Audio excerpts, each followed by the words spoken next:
We're gonna start making our kitchen sink cookie bars. I've got 3 cups of flour here in my bowl. I'm gonna add 2 tablespoons of cornstarch. The cornstarch will help keep them nice and soft and chewy. It's kind of like making cake flour out of the all-purpose flour. So we've got the 2 tablespoons there. I'm gonna add 2 teaspoons of baking soda and a teaspoon of salt. And then we're just going to give that a stir to make sure that it's incorporated.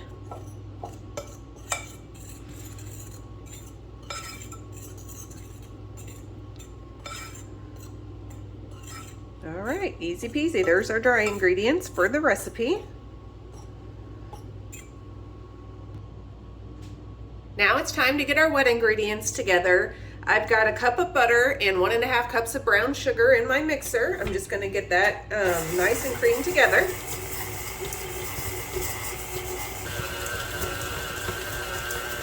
All right, once that is incorporated and fluffy, I'm going to go ahead and add 4 eggs, 1 at a time, and get them mixed in nice and well.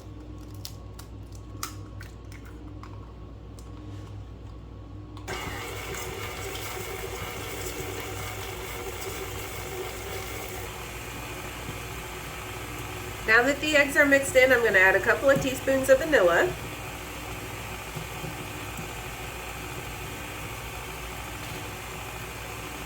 All right, and then that is it for our wet ingredients. So we're going to go ahead and add our flour mixture here.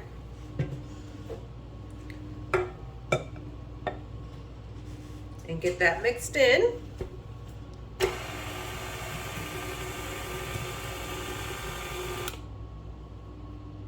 Now it's time to get our mix-ins ready. I've got some mini pretzel twists here. I'm just going to break them between my hands into kind of rough chunks. This is how we're going to get some salty, crunchy goodness added to our cookies. I'm going to do about a cup of them.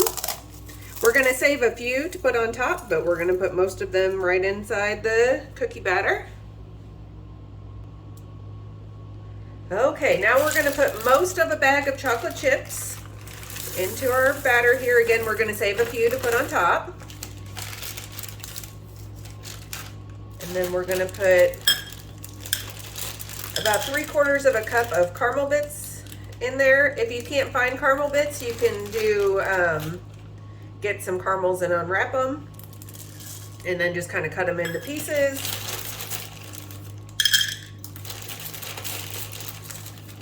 So whatever you have is good. You just want it to be a nice chewy caramel. And then we're going to put those pretzel pieces in there. Again, you don't want to put quite the whole cup in there because we're going to put a few on top. And we're just going to mix that in. It doesn't all jump out of there. Okay, so I've got my 9x13 pan here. I'm going to add some parchment paper just to make it easier to get out later. That caramel is going to be sticky when it's hot, and if you can take it out of the pan, it's easier to cut the bars. You don't have to do this if you don't want, but it just makes things a little bit easier later. Now, as you can see, our dough is kind of sticky, which is fine because we're making it into bars, so the pan's going to keep it from running all over the place, and that's what's going to help make them nice and chewy and delicious later. So we're just going to get all the dough scooped in here and spread out. And I will show you what it looks like when that part's done. All right, now that our cookie dough is nice and spread out, we're going to go ahead and put the rest of our mix-ins on top so that we know what's in there. We'll get some chocolate chips out there. We use milk chocolate just because that's what little dude likes best, but you can use dark, you could use semi-sweet, you can use white. I mean, peanut butter would be good. These are kind of a copycat on the Panera kitchen sink cookies, but even better, I think.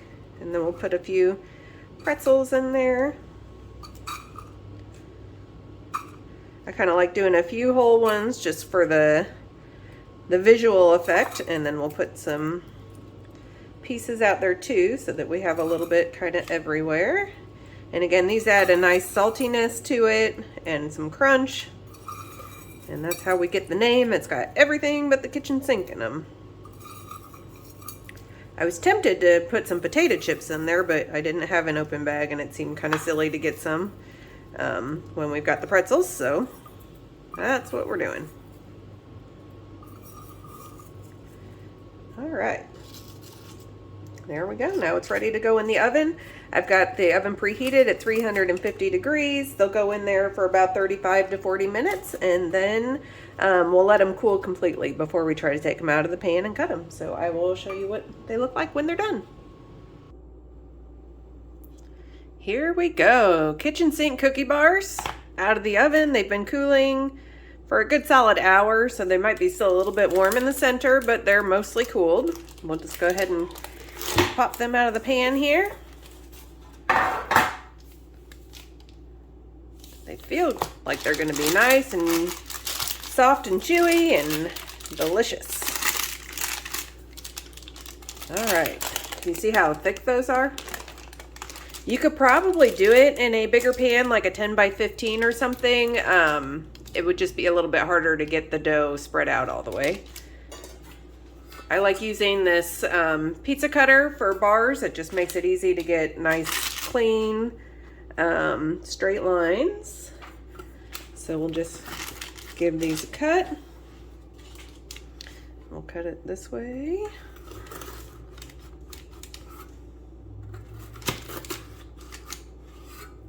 Let's see what we got here.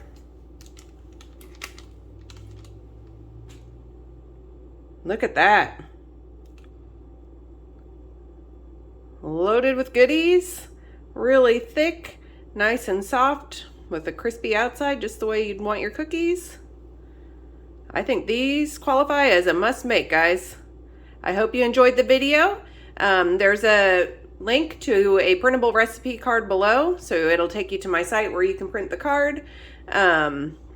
Otherwise, you can pull it up on your phone and cook it from there, and it just makes it easier than trying to do it from a YouTube description. So I hope you enjoyed the video. We'll see you next time. Thanks for watching. Bye.